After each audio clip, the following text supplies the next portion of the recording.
Bring this board meeting to order. We are grateful to have everyone in attendance here and for this meeting of the Hillsboro School Board on today, the 23rd. We can kick it all off this evening with joining us in flag salute. I pledge allegiance to the flag of the United States of America and to the republic for which it stands, one nation, under God, indivisible, with liberty and justice for all.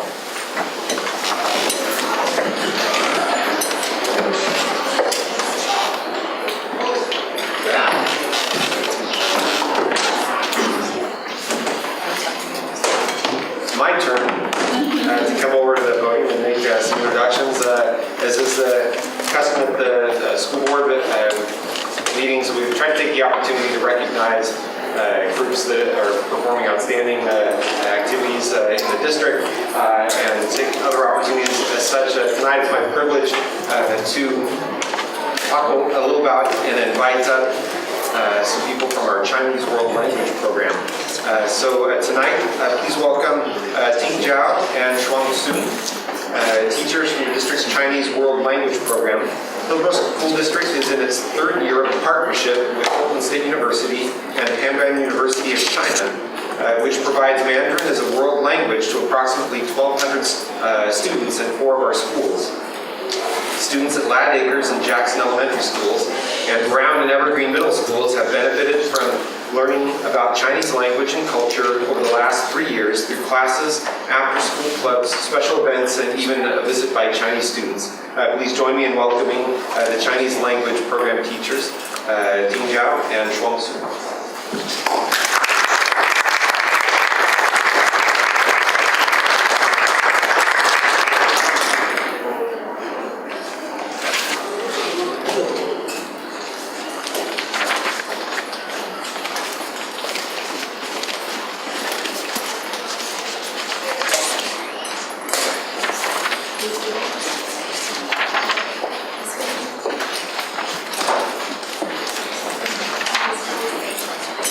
We're going to give ourselves a little break. Good evening, everybody.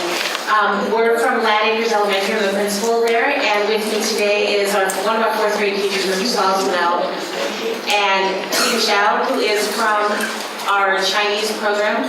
She runs weekly classes as well as 2 after-school clubs, which include music, culture, and dance. Our focus this year has been discovering the culture. This is our 3rd year, and we look forward to our 4th year next year.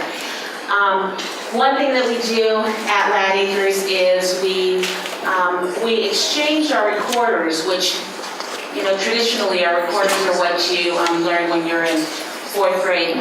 3 years ago, we switched over to curved flutes, which are similar to the recorder.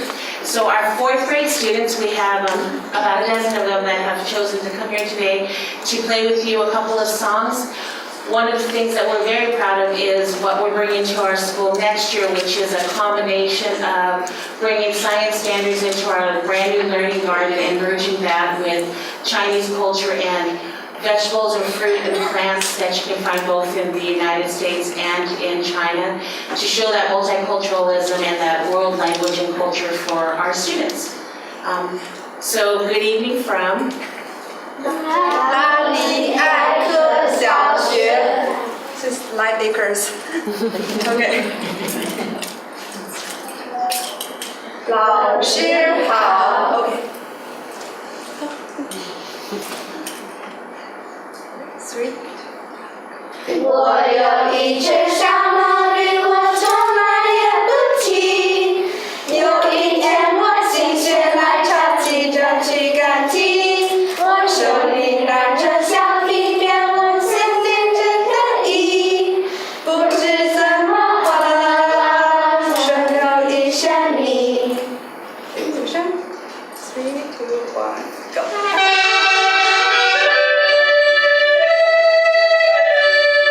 我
All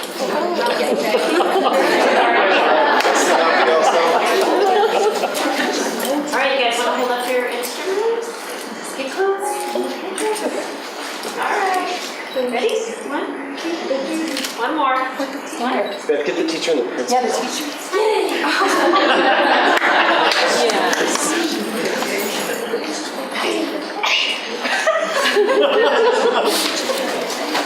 There we go. All right. One, two, three.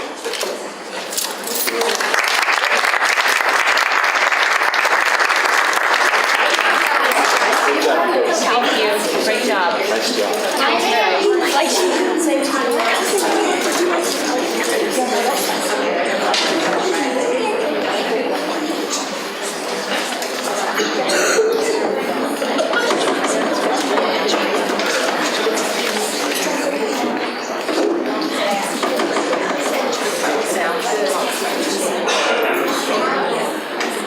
Hi, I'm Sarah. I'm the principal at Jackson, and we also have a precious classroom in our school, and we love it.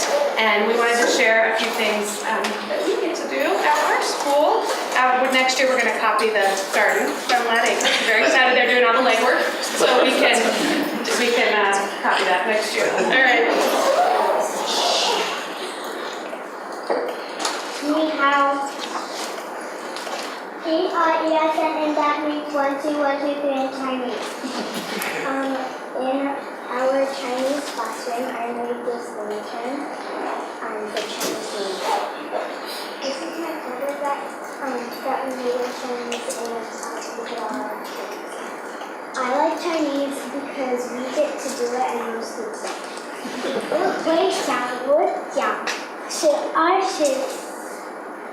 10、20、30、40、50、60、70、80、90、100。 And thanks to this Confucius classroom, we were able to organize a trip to China where students will be able to see famous parts of China, like the Great Wall, and will be able to have homestays and go to school. We are. 人是安全人 That means we are safe, respectful, and responsible.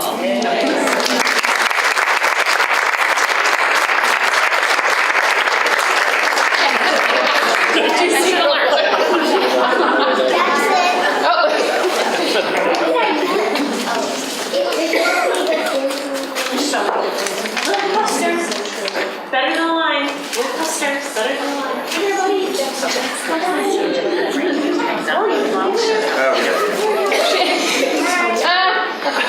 go. All right. One, two, one more. One, two. I can't see you now, buddy. One, two, three. All right.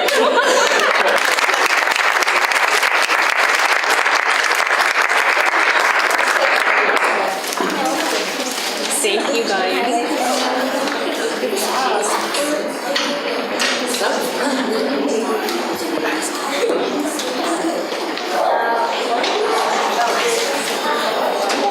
Hi there.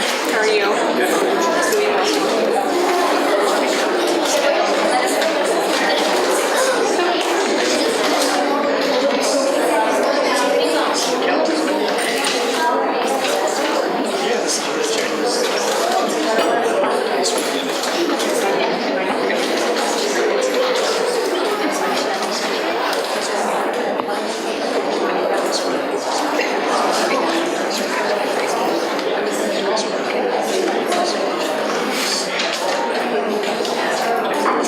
That was wonderful. We have a second opportunity this evening filled with acronyms that beg to be used. But it's my privilege, and I'll try not to get teary for those that know how emotional I get over robots, to introduce the Oregon Robotics Tournament and Outreach Program, or TOT, which has been operating First Robotics Programs, and I should say FIRST is also an acronym, although that confused me much at the beginning of my robotics career. It stands for the Inspiration and Recognition of Science and Technology. This First Robotics Program is throughout Oregon for more than 16 years. ORTOP has been helping put the for 16 years. This evening we have Kathy Sweeter, Senior Program Manager, and Lori Wetzel, First Lego League Program Manager. They're here to discuss community and district support of the programs that they've been sponsoring and to provide some recognition for the Hillsboro School District and the partnership we've enjoyed. So I invite up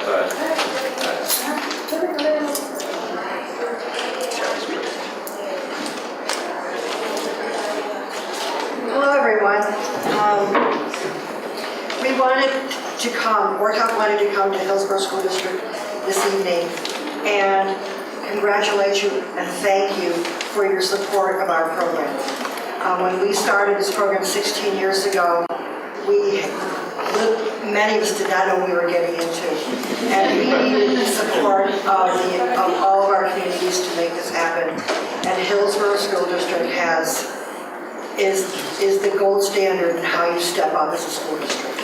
You have engaged teachers to become part of the program, parents to become part of the program, and your students. We have a saying that we like to say, if you build it, they will come. And Hillsboro School District has certainly done that. You have embraced our community by allowing us to use your buildings for tournaments, for workshops, for team meetings, and it has expanded on what we can do. And looking around this room, I see Wayne Clift, who's been a longtime coach for us for many, many years. Devin Hunter in the back is coached. And I have with me Terry Alexander from Hillsboro High School, who has been instrumental in helping us facilitate using the buildings. And also acknowledge Chris Steiner at Glencoe High School, who has also been very helpful in helping us go through the paperwork, etc., for being able to use your buildings for our various activities. The First Lego League Championship has had their home at Liberty High School for 14 years. And it brings in students from around the state to be celebrated for their work in science, technology, engineering, and mathematics. And we are truly making a difference in Oregon in helping these students move on to college and then to establish themselves in careers here in Washington County at one of our many tech industries, tech companies, as well as choosing to be in tech companies around this world. I want to acknowledge also Don Domes, who is sitting here. Don Domes has been, of course, a long-time teacher, now retired, still working for the district, I hear, right? And Don has also stepped to be a board member for the Oregon Robotics Tournament and Outreach Program. And finally, where's Sharon McCarthy? Come on up, Sharon. Sharon is the wonderful person in facilities that oversees all of our requests and makes sure that it happens. And I actually would like to present this plaque that says, First in Wartop Community STEM Engagement, 15 years of service to the Hillsboro School District. And I'd like to present that to Sharon.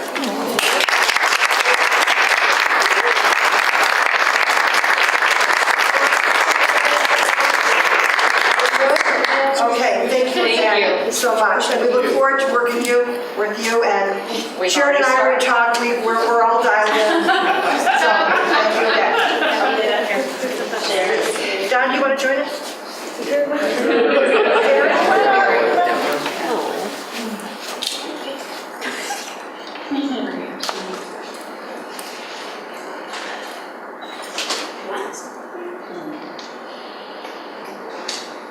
Cameras love you.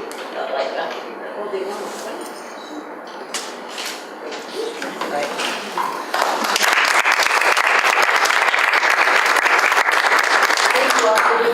Thank you. We'll just now have to figure out how to plan for 9 snow days in the state tournament. No snow. We can't have.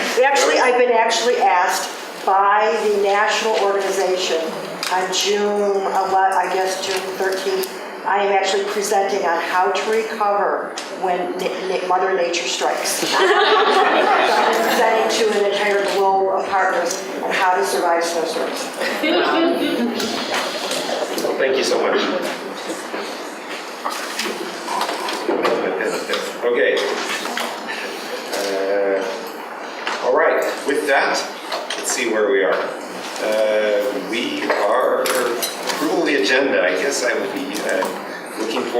approval of the agenda, or a motion to approve. I'll make a motion that we approve the agenda. Second? Motion made by Glenn and seconded by Kim to approve the agenda. Any question or comments? Those in favor, please indicate by saying aye. Aye. Those opposed? Motion carries. With that, we had our first period of audience time. Somewhere in my file is the thing that reminds me what to say, except I haven't received any requests for speaking. The gist of it in my paper file here is that we have an opportunity for public input in our public board meetings, and we would have that time now. If you are interested in ever presenting to the board, there are audience cards in the back where you can fill out your name and request to speak, and you pass it to Valpa. We do that. Oh, are there? Is there someone interested? Yeah. Now would be the perfect time. Just in time. Let me, here we go. Okay, so I will stall by reading the audience participation. Public participation in board meetings is governed by policy BDDH. Patrons may comment on specific agenda items at the beginning of the meeting, or at the discretion of the board chair may be deferred to the time the items before the board is stated in the agenda. Comments about non-agenda items will be heard during audience time at the beginning of the regular board meeting, which is right about now. Speakers shall be limited to 3 minutes each, please. Speakers may offer objective criticism of school board operations and school operations and programs that are of concern to them. However, in public sessions such as this, the board will not hear personal complaints of school personnel nor against any person connected with the school district, because there are other channels that we have to provide for board consideration and disposition of legitimate complaints involving individuals, including board policy, KL, KLD, public complaints. So with that, call up Jim Dunlop.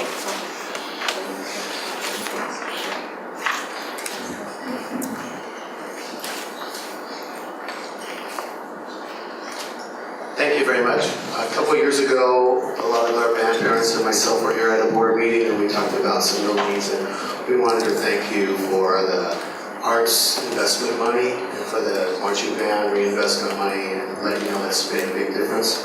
This year at Century, we bought 15 instruments that kids are playing. Last year we did similar. We want to encourage you. We know there's going to be hard cuts and stuff, but the ability for us to think ahead and plan and build that infrastructure is huge. We like to say if we have instruments, we'll make players. Just kidding. And so, but we really appreciate it. I know the other band directors has really brought some life back into the ability to have instruments for kids that are new. And we're really appreciative of that, and we hope that that can continue. So, thank you.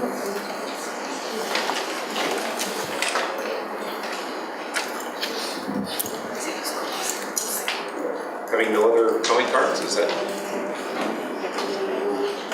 Okay. Thank you for the input, and as always, we are grateful for the community attendance and welcome people in the future. Please feel free to communicate either at the board meeting or our emails are posted, and we are prepared to respond through emails to depending on the kind of communication. So thank you for your inputs. With that, I would call up Travis. We have a first reading for physics and instructional material adoption.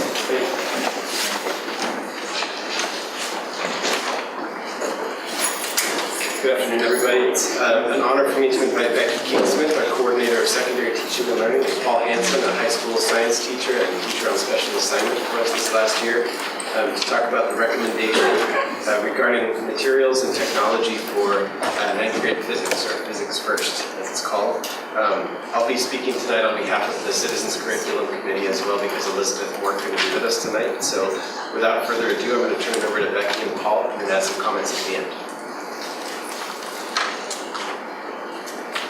So for the last 3 years, the Science Study team has been working towards an adoption for elementary, middle school, as well as our high school instructional materials for science.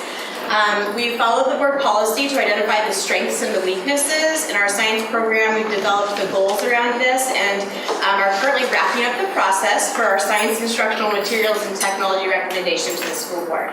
In April, you as a board approved our K-8 science materials for adoption, and tonight we're here to propose for our Physics 1, our 9th grade science class at the high school. We shared this with you when we came and presented in March, but just as a reminder, this demonstrates how the implementation of our guaranteed course sequence is going to look like at the high school level. So last year, our Science Study team voted for a guaranteed sequence of physics at the freshman level, chemistry at the sophomore level, and biology at the junior level. The implementation of this 3-course sequence began this last school year at Liberty and Glencoe High School, and all schools will be fully implemented with the 3-course sequence in the 2019-2020 school year. We cannot pilot the materials in these courses until the course themselves have actually been implemented.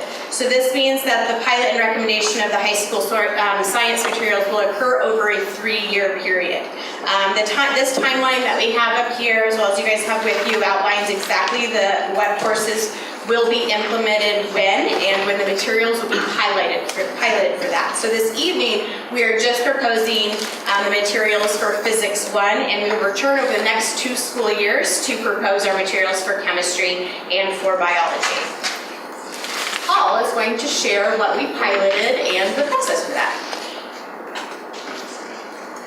So, due to the nature of the Physics First course, the breadth of the Next Generation Science Standards Performance Task, regional collaboration opportunities, the high school Science Sequence Subcommittee determined to pilot a combination of Patterns Approach Physics, CPO's Physics A First Course, and one-to-one digital devices of Chromebooks, and an assortment of various scientific equipment, including Go Motion sensors, spring scales, PVC pipe ramps, whatnot.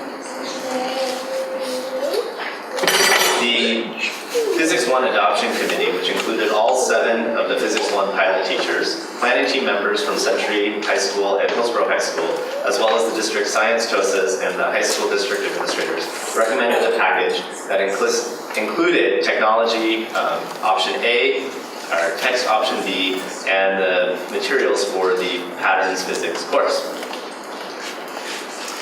Technology option A would include 40 Chromebooks in each classroom at each of the 4 high schools for and backfilling what was already purchased for the pilot, roughly about $91,960.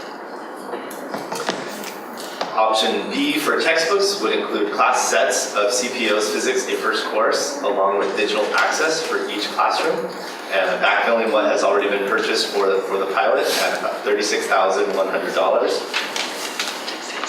And the cost for the materials required to run Physics 1 a Patterns Approach. Purchasing, again, backfilling what has already been purchased for the pilot. So a little bit more about Patterns Physics. So this is a complete project-based Physics First curriculum that was locally developed through the Portland Metro STEM Partnership, Beaverton School District, Portland State University, Forest Grove School District. It's an open source curriculum and approach to science teaching and learning. The materials that are available on it can be easily modified, supplemented, or adapted to meet specific student and building needs. It approaches understanding a physics topic experientially, graphically, and mathematically, and materials are continually updated as teachers refine investigations to better align projects with next generation science standards and Common Core state standards. It also provides numerous opportunities to collaborate with teachers in the local area through the Portland Metro STEM Partnership, Portland State University, the Oregon Science Teachers Association, and Vernier. And that's been one of the things that has been really helpful, is to be able to have some of those monthly meetings and play with physics toys. The supplemental text that we are recommending for adoption is CPO's Physics A First Course. which is specifically designed for freshman physics, which embeds Algebra 1 mathematical and computational applications and very much complements the Patterns approach curriculum. So while reviewing all the different technology, text, and supplies options with the Science Adoption Committee as well as the piloting teachers, we were mindful of the overall budget allocated to the adoption of the physics materials, and the final recommendation based on the vote from high school teachers and administrators falls within our overall Physics 1 budget, totaling $157,476. The professional development plan, this was a visual that we shared with you when we initially proposed our K-8 materials. And what this shows is, it's kind of best to read it actually from right to left. And the right side of the slide is our target, and the left side is where we need to be to meet this target. So the right side of the graphic describes the type of science learning that is valued by our science study team and was shared by our science study team over the last 2 to 3 years. We want students investigating scientific phenomena. They are challenged and they're engaged by science lessons and activities that are relevant to the real world and to their lives. We also value ensuring that our students develop the ability to collaborate with others and are learning science in a way that supports the learning in other content areas as well. Above all, we believe that all HSD students should have access to the types of learning opportunities as just described. So then the left side of the graphic comes from the National Research Council recommendations for science teacher learning criteria that will lead to the learning environment that have the characteristics listed in that right side. So this is science teachers. Learning should include approaches that will enable teachers to meet the needs of our diverse learners, whether that's providing language supports for English language learners or extended learning opportunities for students who have been identified as talented and gifted. Also, science teacher learning should focus on content. It's critical for K-12 science teachers to understand the content and the practices that they're charged with teaching. And then finally, science teacher learning should include opportunities for teachers to learn about specific teaching practices that research has shown to be effective for science teaching. So how we will do this then is kind of through a 4-pronged approach for professional development. With the prototype of Physics 1 classrooms at Glencoe and Liberty this past year, we've already been well into the implementation of this professional development model. We'll continue this 4-pronged approach in providing professional development and collaboration time for our Physics 1 teachers across the district. So this summer, our new Physics 1 teachers at the 2 additional high schools, Hill High and Century, as well as any returning Physics 1 teachers who are interested in attending this course again, will have an opportunity to attend a 5-day Patterns Physics course offered by the Portland Metro STEM Partnership. Through this course, teachers have an opportunity to interact with the pattern physics materials, the scope and sequence, the labs, those pedagogical shifts. This is when they get an opportunity to really dive deep into it. In addition to that 5-day summer course, we are dedicating up to at least 8 days of summer collaboration and unit development for our Physics 1's teachers across all of our high schools. A successful structure that we implemented this year and will continue into next year is monthly district Physics 1's collaboration meetings that included teachers from all of the schools. At these meetings, teachers had an opportunity to collaborate with teachers from the other sites on upcoming lessons as labs, as well as reflecting on lessons and labs that they have already been taught.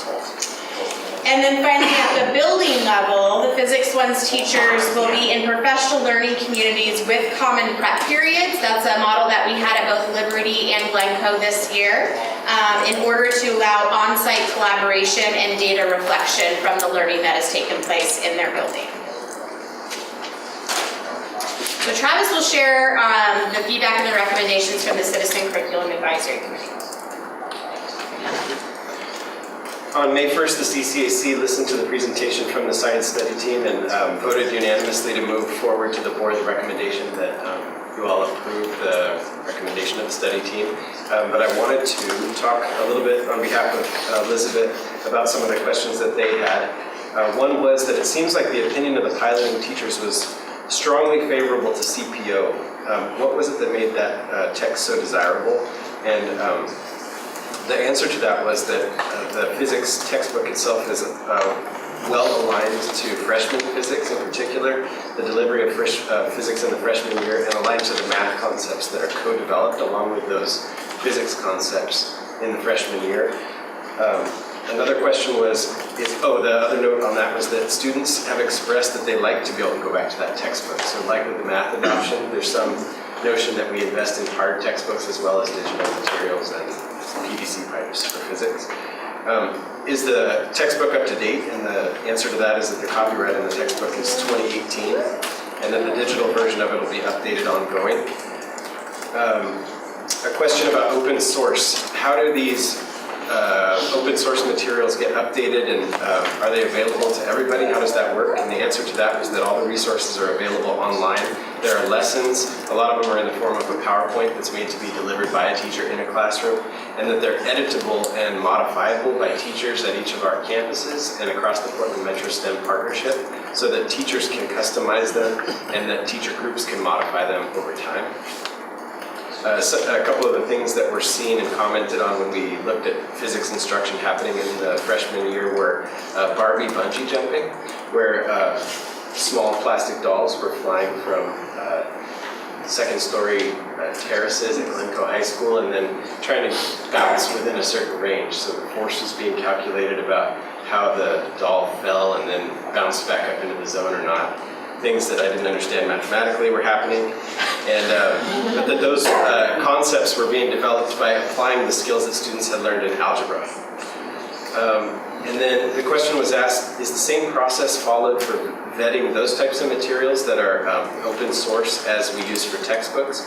And the answer to that was sort of an even more so. We have to scrutinize the quality of those materials and the alignment to the next-gen science standards. And so groups of teachers throughout the region have been vetting the materials that have been developed by the Portland Metro STEM partnership with the same lenses that we use when we vet textbooks published by a publisher. So if Elizabeth were here, she would let the board know that the CCAC was fully in favor of the proposal that you heard tonight. Before I stop, I'd also like to recognize Sandy Grinnell, who's here, who's been an instrumental part in teaching us about next generation science standards and has been all along in the conversation supporting our teachers, our administrators, students in the conversation about how to improve science education in Hillsboro. So thank you to Sandy. And also Martha Geis is here. She, as an administrator, has been along in many of the meetings, bringing her perspective to the table as somebody who works at Century High School and would like to see more students involved in science. So thanks, Martha. With that, we're happy to field any questions from the board that you might have tonight. Janine? I just wanted to share some comments. I wanted to just say thank you so much for the time invested in this process. I find it so incredibly inspiring and excited when you hear about the amount of collaboration that takes part in this whole process. When you have your industry represented, you have your STEM consortium, invested in this and working in this, and your educators. You're in the classroom teachers. I just wanted to say how much I really appreciated that, and to know that the CCAC, they look for they've asked for these for years. They want more involvement in seeing in this process, and over again, they've been tested and come through with really evaluating so much of our curriculum and new classes. So I just say this is exciting, and I appreciate the work. Thank you. Kim? Thank you for the opportunity to go out into Glencoe and Liberty and see it in action. That was incredibly beneficial, and I would love data as it goes on. I think a lot of us were posing questions when we were there that day. Will more kids take advanced science as juniors and seniors? Will there be more females enrolled in those classes? And so I would love to see those data points as that cohort of students moves through and see if our guesses and hypotheses are correct or not. Thank you.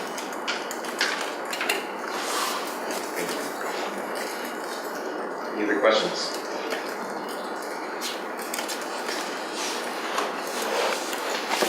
I was going to say I had questions too, but I don't because I have such a great opportunity. As you say, the Liberty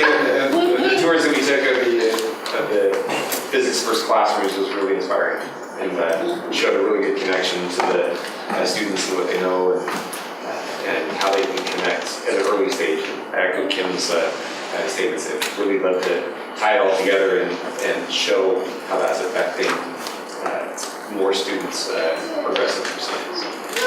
So I look forward to that. Thank you. I just did want to comment that it's been helpful for us to have science and STEM advocates and STEAM advocates on the board during this process. So I appreciate that. We kind of joke, what are they going to ask us? Because we know we have scientists in the house. But it's actually, it really helps us to have the advocacy of the board in this process. So much appreciated. Thank you. 30-day review. 30, it looks like, yeah, this is on 30-day review. Great, thank you. I love to see. We're all feeling good. Thank you. Thank you for coming. Next up, our financial report. Yeah, a couple of highlights from the written report. We continue to do our work with the Center for Educational Leadership. The support services side of the operation, trying to do our best to support what's happening in the buildings. And our latest step in that has been the development of a survey. We've all kind of done our own things with different departments and trying to get feedback from buildings as to how we can be more supportive. This year we actually worked together and put together a single survey instrument that we asked our principals to fill out at one of our leadership meetings. And that is going to serve as a baseline for annual surveys that we'll continue to work towards. So that's been really exciting.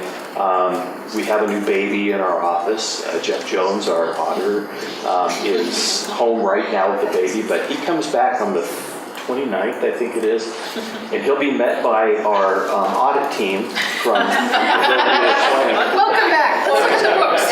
We'll be out doing the first couple of days of field work for the 2016-17 audit. So that's coming up fast. We're preparing for the last payrolls of the school year. So things are just going great guns in the business office. I'm happy to answer any questions regarding anything in the report. Mine comes in the form of a comment. I just wanted to say that I think it should be mentioned again in the public setting here that about your information that you shared in the work session regarding the savings for the workers' comp. Yeah. That's a considerable financial kudos that should be mentioned. I think you said at least $100,000 savings. Yeah, it'll be about $100,000 in savings from what we're paying this year. It's a couple of $100,000 savings as opposed to what we would have been paying had we stayed with the former carriage. So, yeah, it's great work. Thank you. Yeah. I saw the tour report. Thank you very much. Good. Quarterly. Quarterly report. Short and sweet. Quarterly report. Okay, any other questions on that and then the financial report? Seeing none. We'll move to policies, first readings, and we turn it back to Adam actually and Nate. And Adam is going to turn it over to Nate. Nate Rodell is our Director of Nutrition Services, and he has some policies here for review, and I'm going to let him explain them all to you.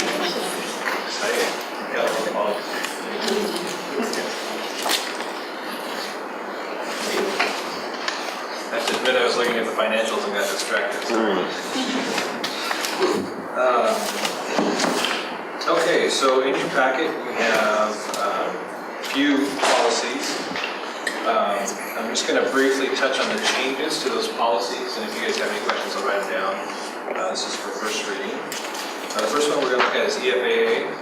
Everybody's excited, we got that in front of me. I'll say that most of these changes are due to changes in language that's gone to the state agency and Oregon law around smart snacks, which was completed implementation during this year. So on EFAA, the changes are essentially to item 8 is adding some assurances that are added to our application to ODE, and then updates some language cleanup and updates the statute and rule references. So not a whole lot on there. Just going to go through these. Yeah, why don't you go and talk about all of them, we'll... Okay. The next 3, EFAEAR, EFAE, and EFAH are recommended to delete. EFAEAR, the hearings procedure, which used to be required by USDA programs, has now been referred to the state agency, which is ODE, so we no longer have an appeals or hearing process in district. And then EFAE is just the policy that AR supports, same reasoning. And then the collection procedures and accountability system, EFAH, that is included now in a different context in the next policy, EFAA. So those three are recommended to delete, which are EFAE and the administrative regulation and EFAH.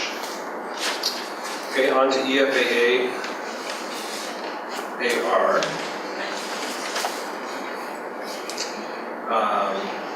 This is language and citation updates that are required for federal programs. Some additional program detail that's required, referencing the USDA Oregon Smart Snacks, and some strengthening language and clarifications on page 6 and 7. Most of this is stuff that's already been in rule, it's just being added to policy. And lastly, EFA, which is the local wellness program. These are required updates to policy from federal language as well as the Oregon Smart Snack implementation. And this is combining policy for food service and the local wellness program, or local wellness program policy. First reading. So I will I didn't see anyone else push it up. So let me just start by saying that I appreciate nutritious food. I'm an organic gardener. I culture my own yogurt, so I'm not against. I'm not against good healthy food. But could you describe? I found myself reading these and wondering in application what it means to the district day to day, and to students and to parents day to day in terms of what's allowed in the schools, what's not. I mean, there are language in there that we encourage parents that are bringing things to meet the standards of the Oregon Smart Snacks program. And I just have to imagine that there's a limited set of things that are probably going to fit into the healthy snacks thing that aren't the traditional things that you might see brought in for any of a number of reasons. And it's not just the brought in, but what's the, I don't know how to ask the question directly, except what will the culture of the district feel like under the policies? In terms of food brought in? Most of what these policies are recommending are already in place. So, trying to summarize here.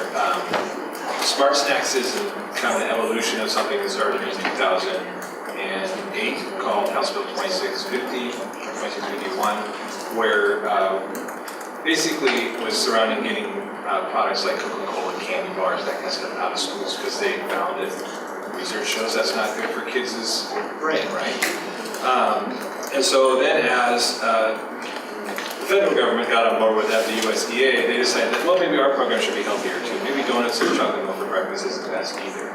And so they started refining the language around what a healthy meal is. And I will say that what we offer in schools to low-income and non-low-income families is all around the dietary guidelines for healthy Americans. And it's always been around that. And then the USDA just kind of remarkets the food pyramid it used to be, now it's called My Plate. And so in general, our program says we want kids to have healthy meals.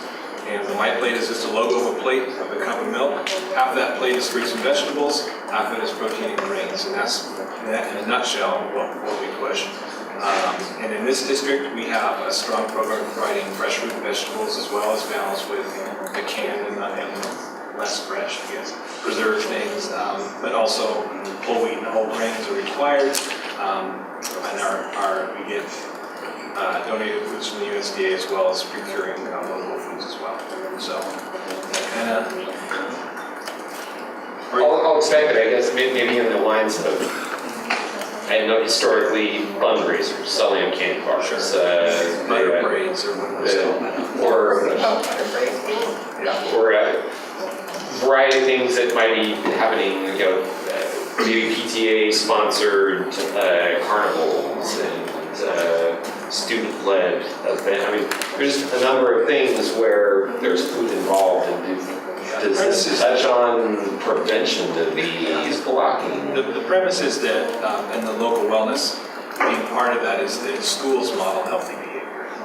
And back in the day when Coca-Cola, we used to hand out Coca-Colas with lunch to increase participation, that was a modeling healthy behavior.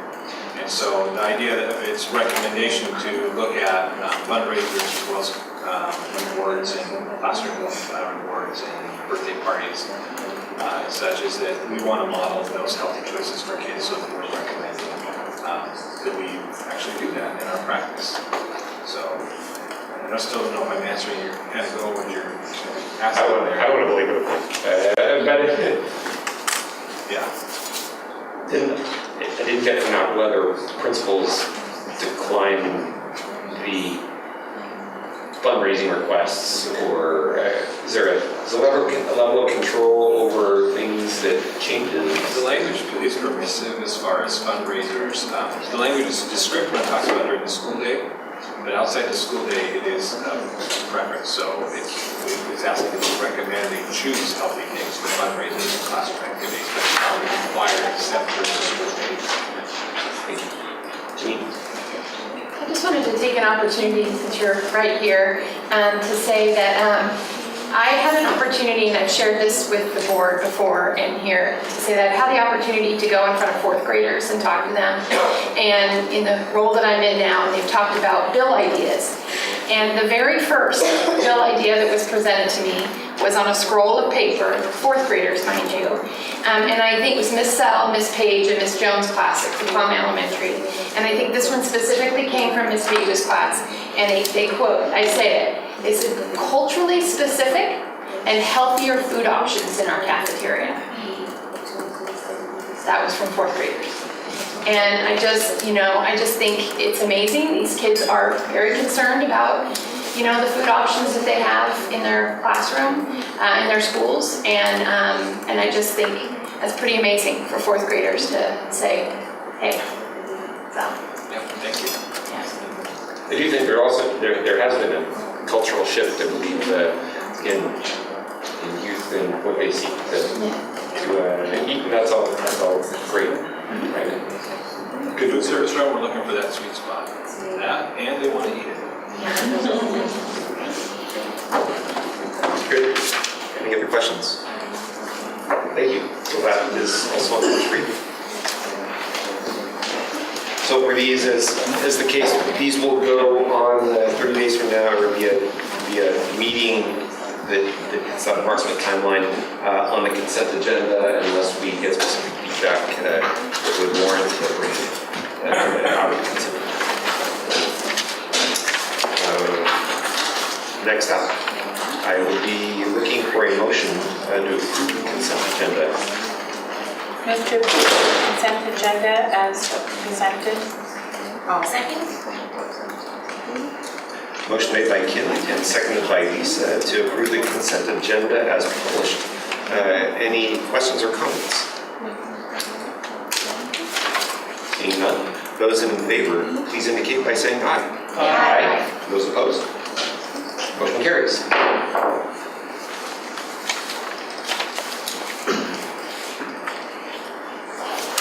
Okay, we are to our meeting action items for the evening. And do I have a wording on this?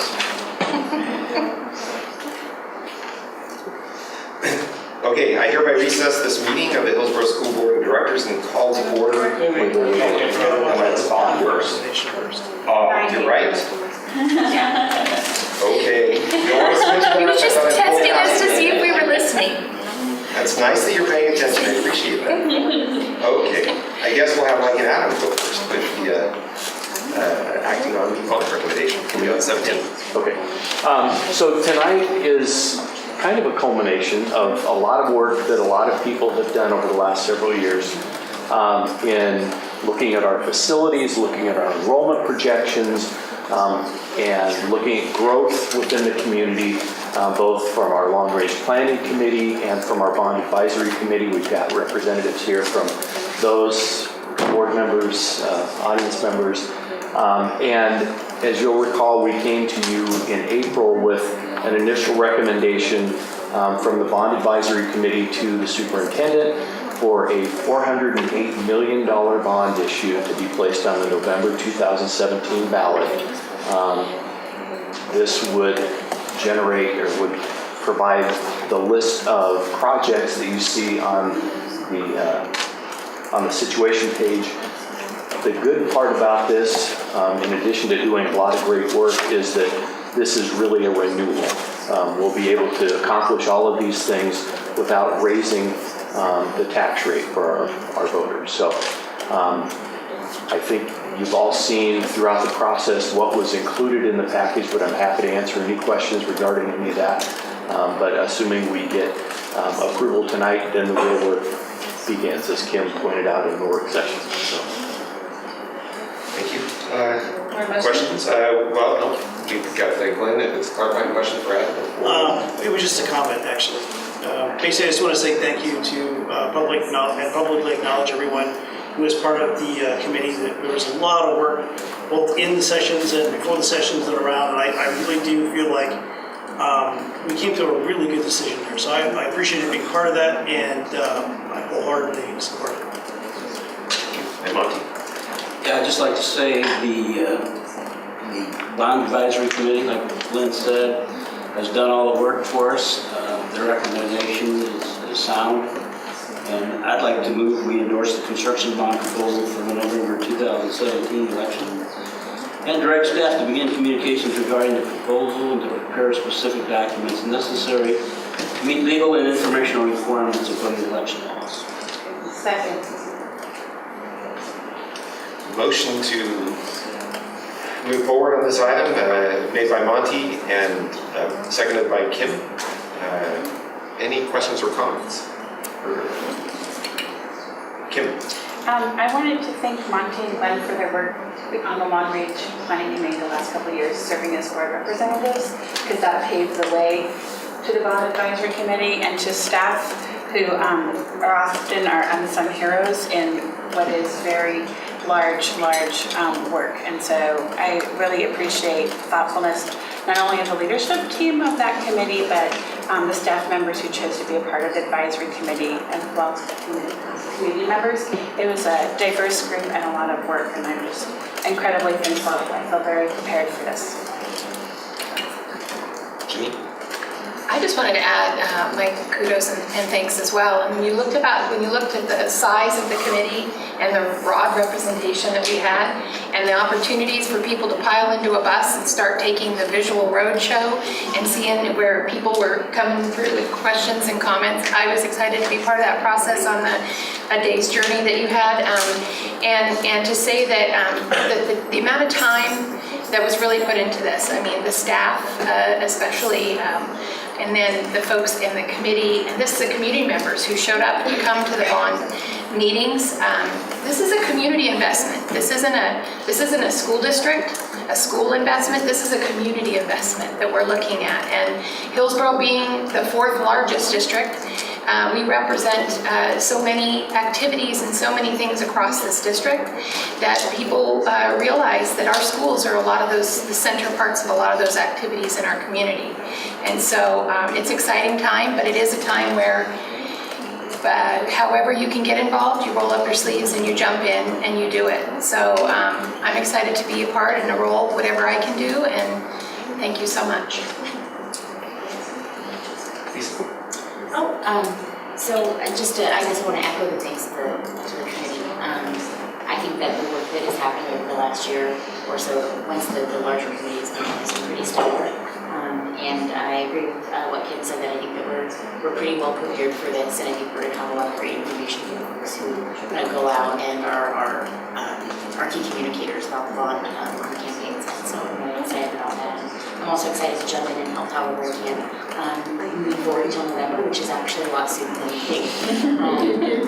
And then the other thing I'll just say is just the other day on our on our parent group Facebook page for Resume School, we're talking about how hot it's going to be, and our school we don't have air conditioning in the classrooms, and so making sure to send extra water to school and hoping that, we'll be able to get enough bathroom breaks in due to the consumption of the extra water.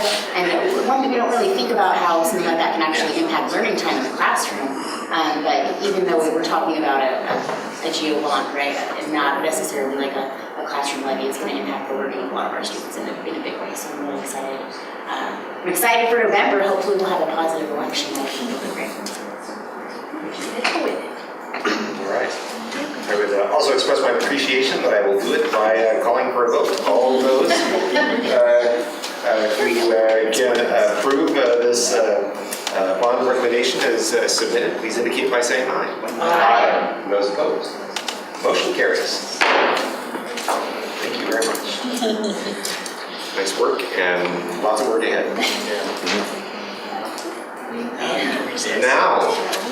Now I will jump to I hereby recess this meeting of the Hillsboro School District Board of Directors and call to order the meeting of the Hillsboro District Local Contract Review Board under ORS 279B.080. Do I get it then? There we go.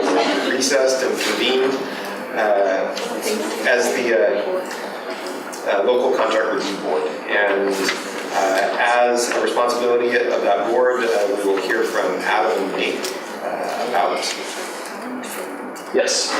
freezer report. So I will kind of set the context, and I'll let Nate explain the bid process.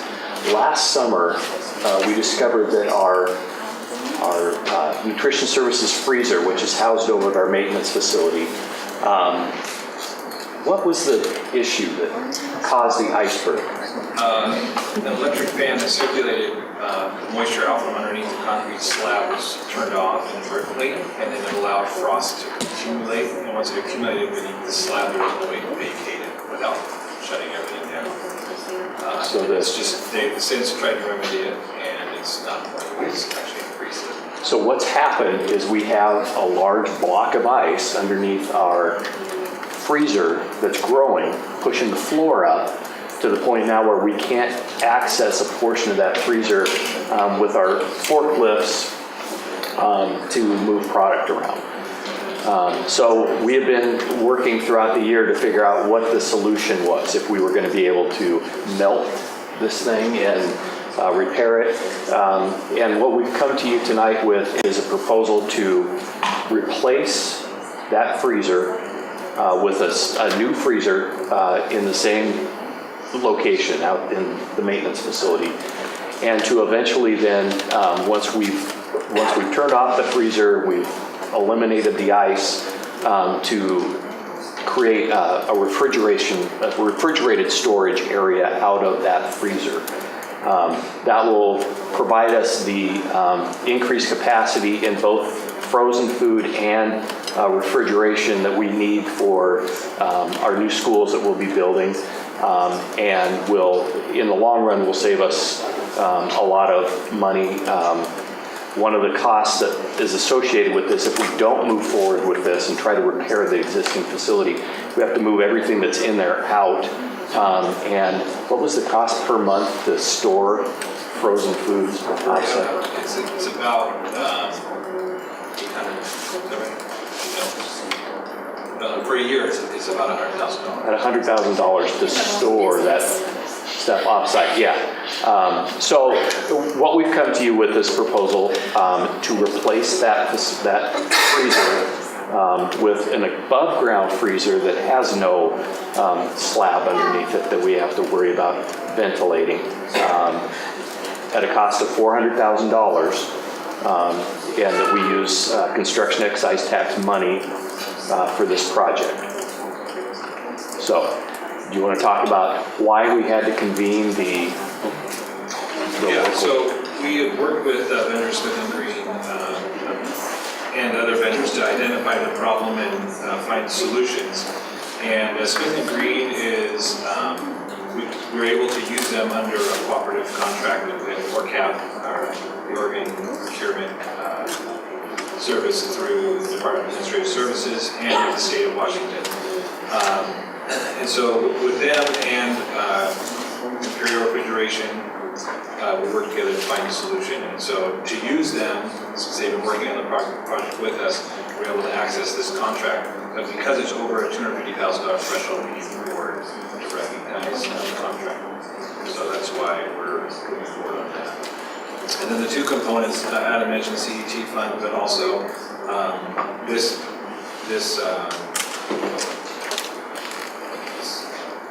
agenda item would essentially create a repayment schedule for nutrition services to pay back a portion of that as well over time. So it's not a one-time hit on our fund, but that we can do it.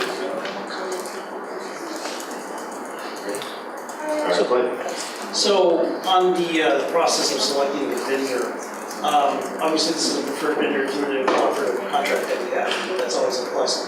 How many folks, I mean, do we get bids from other folks as well or not?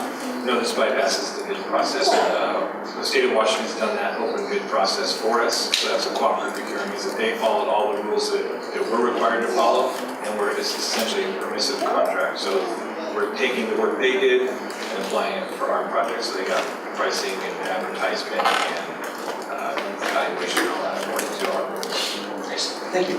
So it wasn't just a preferred provider, it was someone else projected a similar project, went through the bidding process, taking advantage of the result of prior work.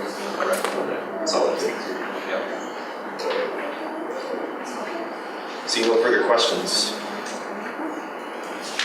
I would for a motion to approve. I'll make a motion that we approve the nutrition services freezer replacement exemption from the competitive bidding. Second.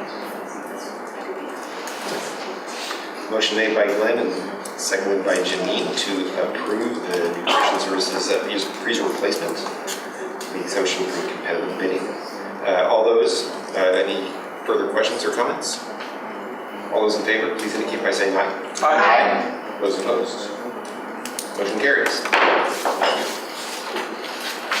And I hereby adjourn this meeting of the Hillsboro School District Local Contract Review Board and reconvene Hillsboro School District. Just the opportunity to hit the hour.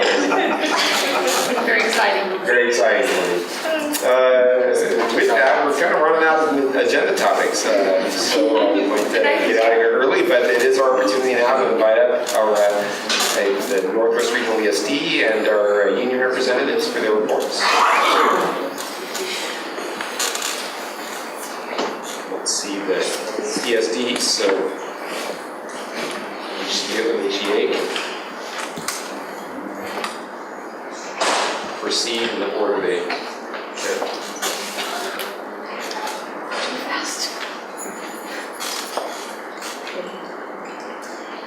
This is the part of the year that was always tough for staff. We start receiving word of what next year is going to look like for us. How many positions will be cut and how many minutes will be lost. This is the time that we find out who won't be working alongside of us next year, and we think about how we can do more with less. While this proposed budget has been able to hold the lines of the class size and support services suffer. That means we have fewer educational assistants in our schools. Those that remain are working shorter hours. This is making it harder for students on IEPs to get the individualized help that they need to be successful. We recognize that these cuts are necessary to balance the budget, but we continue to wonder when we will ever get back what was lost. Yes, this was a problem caused by voters and left unfixed by representatives.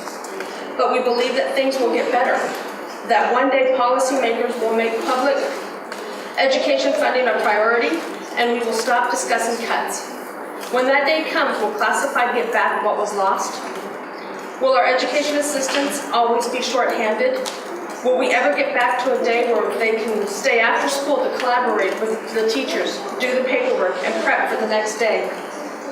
So we ask that if by some miracle we receive additional funding, that you invest that money into what was lost, that you restore minutes cut and positions lost. While our HR department does a great job of shifting people around to prevent layoffs, there is a limit to how many employees they can save. Our students need access to these services, and even small investments can make a big difference. Thank you. can I just say ditto? That was great, and that's pretty much what I wanted to say as well. I too, like Adam, heard that there might be a little additional funds, so I'm excited about that, but I also know that we are the voice, and we do truly need to let our legislators know how important it is and what we need. So I encourage everyone in this room to reach out to legislators, and not just the ones in our town, in our area here, but to everyone. They need to hear from us. I too, I know that we trued up the numbers with the class sizes, and I know that we are looking at more blended classrooms, split class or multi-grade classrooms. And so as a teacher, it's really difficult when you have a second, third grade class and you are responsible for the Common Core for both the second graders and the third graders. And so my ask would be that as we look ahead, if there's any additional funding, that we really give opportunity to those teachers who have both classes. It's really tough for them to be able to collaborate with second grade folks as well as third when it's happening simultaneously, and so any resources. So I do want to just say ditto, because we teachers, we're all teachers here. We cannot do our job without each other, and we need the time to collaborate. And the ask is that we reinstate some of the positions that we truly have lost. I know it's through attrition some of them have happened, but it's still a loss because it's going to impact us. So here's hoping that it's all unite and get the word out. So thank you. Thank you. So we are in the middle of hiring season for building principals. Spent the afternoon over at Indian Hills Elementary, and they're one of those buildings without air conditioning, by the way, and I heard that from most of the staff members that I ran into. I did remind them that we have a bond coming up in November, and there would be an opportunity to remedy that. So we are in the process of hiring for Groner and Butternut Elementary. We have wrapped up the Patterson Elementary principalship, and we just happen to have the new principal for Patterson. Jamie Lentz is right there.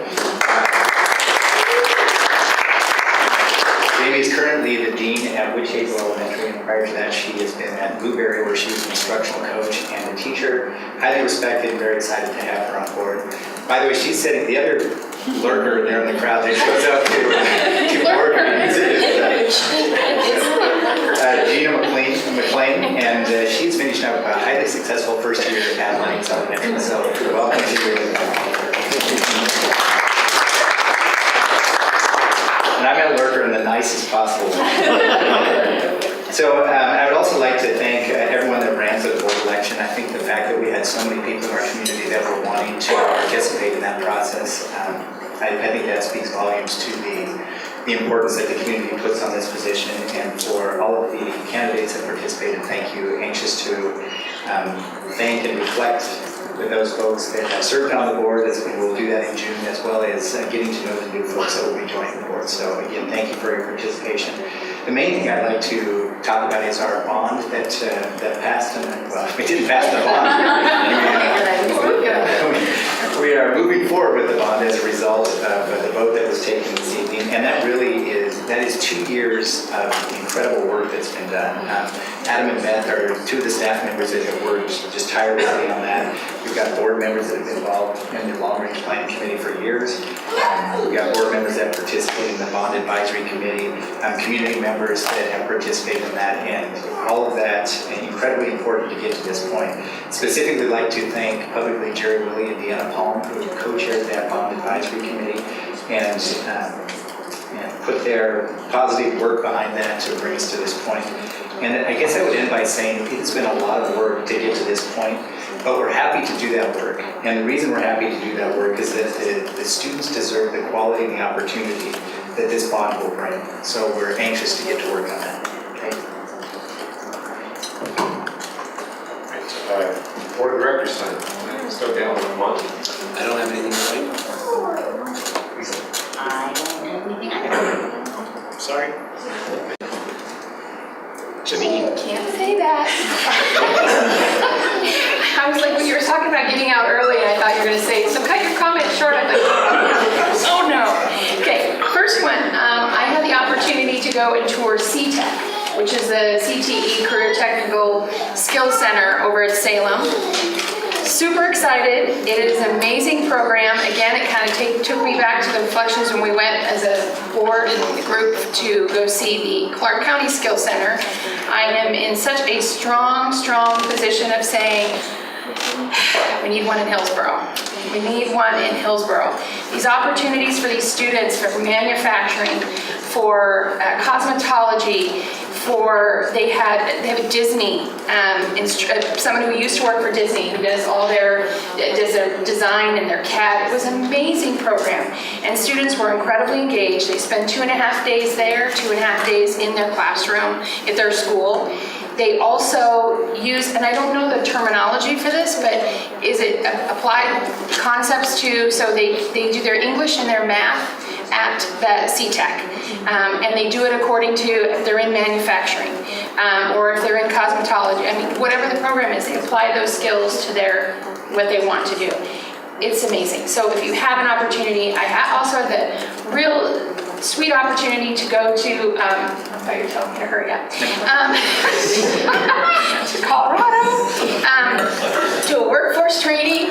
And I just want to say, I'm not going to go into great detail about that, I promise, but I want to say that it was all the way from education to the U.S. Chamber of Commerce to industry. It was an amazing opportunity to go and take incredible notes and take part in conversations.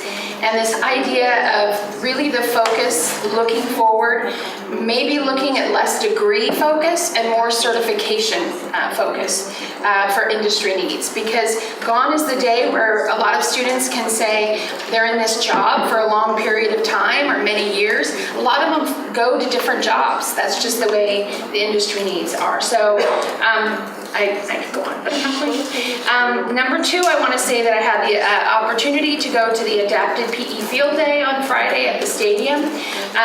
Unfortunately, I got there towards the end, but I saw the best result. The best result was all the incredible smiling faces, and to think about it, I could get a little choked up because these kids who had maybe seen each other in an elementary time and in an elementary classroom were now coming together because they may have drifted to different secondary programs. And those kids were seeing each other for the first time in a long time and saying goodbye, and this was great and fun and everything else. And it was an incredible opportunity to see that in action. Please make a point to really check that out. It's fantastic. And another thing is I really am looking forward to graduations. It's another time where it can be, emotional and happy and at the same time, and I make an effort, as I've done every year for 8 years, to go to every single graduation. Every graduation has their different flair, their different flavor, and it's just great. So I just wanted to say, Thanks to Beth and her team who I believe still take the lead on Proud to be HSD Festival. It is the most fun. I was saying to my husband who works for a large company, this feels like a company picnic or a family reunion. You run into everybody you know from all of our schools, and it's such a huge celebration of what our kids can do. I love the College Career Pathway place, and kids sharing their work was just, it's awesome. And I just want a bigger t-shirt, more t-shirts. I want sweatshirts for when it's rainy that are proud to be HSD, because the t-shirt wasn't enough on a cold, rainy morning. But just kudos to everybody. It was so much fun. And it was my daughter's first day back in Oregon, and she was thrilled that that's where she got to go first. Yeah, it was awesome. Nothing to add? Okay, I'm going to wrap it up then. I was also going to comment on the Proud to be HSD Festival. It was fantastic. A little apprehensive at 8:30, 7:30 as the rains fell and everyone ran for extra layers. But it turned into a beautiful, spotty, sunny Oregon morning, and the crowds came out and really just put the district in a very positive light. And I was particularly impressed as the students were all, and the demonstrations were all mixed throughout that community. The Saturday market just kind of spoke to me in terms of the students mixed into our community and how we all interact together. It was a really inspiring experience. I appreciate all the work that went into that. I know it was a big deal to get it going. With that, very excited also about the graduations, so please attend and look forward to enjoying shaking lots of hands. It's going to be a great time. Thank you all for coming this evening. Gracias por estar aquí con nosotros. Queremos trabajar juntos a ayudar a los estudiantes de Hillsboro. Gracias. Buenas noches. Good night, everyone. And your turn.